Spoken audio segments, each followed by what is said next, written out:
अगली खबर है रविंद्र सिंह भाटी को लेकर। राजस्थान में छात्र संघ चुनाव इस बार होंगे या नहीं होंगे, इस बारे में कुछ भी कंफर्म नहीं है। पिछली बार कांग्रेस सरकार ने जो छात्र संघ चुनाव है उन पर रोक लगा दी थी और इन चुनाव को लेकर इस बार बहुत से जो छात्र हैं वो प्रदर्शन कर रहे हैं। कई छात्र नेता चाहते हैं कि ये चुनाव हो।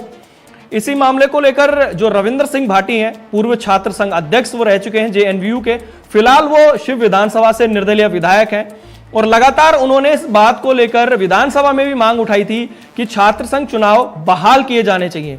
लेकिन भाजपा सरकार इस पर क्या फैसला लेती है अभी तक कुछ भी साफ नहीं हो पाया है और लगभग आप ये मान के चलिए कि अगस्त के आसपास रिजल्ट आ जाता है और जुलाई में गहमा गहमी स्टार्ट हो जाती है कि चुनाव होने हैं और जो प्रतिनिधि है, छात्र प्रतिनिधि, वो अपने अपने स्तर पर तैयारियां करते हैं, पोस्टर लगवा देते हैं। लेकिन इस बार अभी ऐसी कोई खबर नहीं आई है। क्या रविंद्र सिंह भाटी भाजपा को दिक्कत कर सकते हैं इन चुनाव में? क्योंकि आपने जो पिछले 2 चुनाव देखे होंगे, पिछली बार तो चुनाव नहीं हुए, उससे पिछले दो चुनाव थे, उन 2 चुनाव में रविंद्र सिंह भाटी ने अपने दम पर पूरे राजस्थान में जो एक पहचान बनाई। एक बार वो खुद चुनाव जीते और 57 साल के इतिहास में एक ऐसा प्रत्याशी जो निर्दलीय जीत कर आया हो और सिर्फ जोधपुर नहीं, सिर्फ राजस्थान नहीं, पूरे भारत में एक तरीके से उनका नाम हो गया था और यही नाम उनके विधानसभा चुनाव में भी काम आया। उन्होंने सीधी टक्कर दी थी एबीवीपी और एनएसयूआई को। एबीवीपी से टिकट मांग रहे थे, उनकी टिकट नहीं हुई, निर्दलीय अपने दम पर जीत कर आए।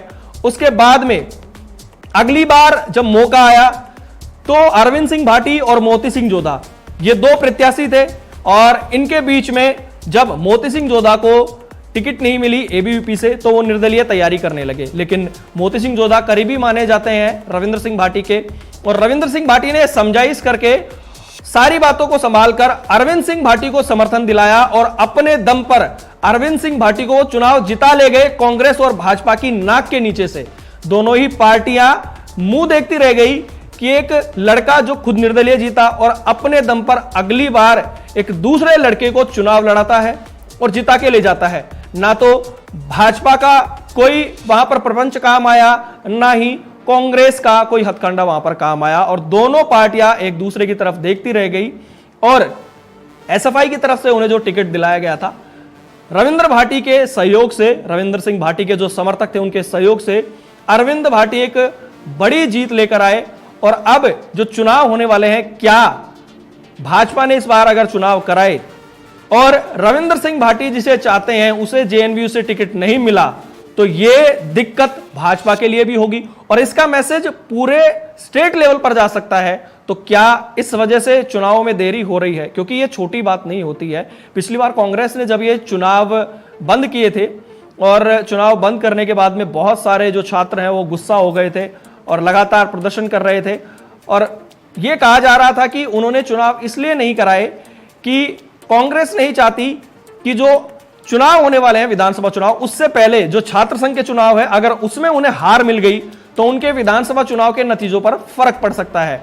यह लगातार सोशल मीडिया पर और न्यूज मीडिया में खबरें आ रही थी और कहीं ना कहीं, लेकिन जब कांग्रेस ने इस बारे में बताया तो उन्होंने एक अलग ही कारण दिए थे। वो अपनी सरकार के और कुछ प्रशासनिक कारण उनके द्वारा दिए गए थे। लेकिन सच्चाई क्या है वो सरकार जाने या छात्र जाने, क्योंकि अब चुनाव होंगे नहीं होंगे भाजपा सरकार पर सब कुछ डिपेंड है।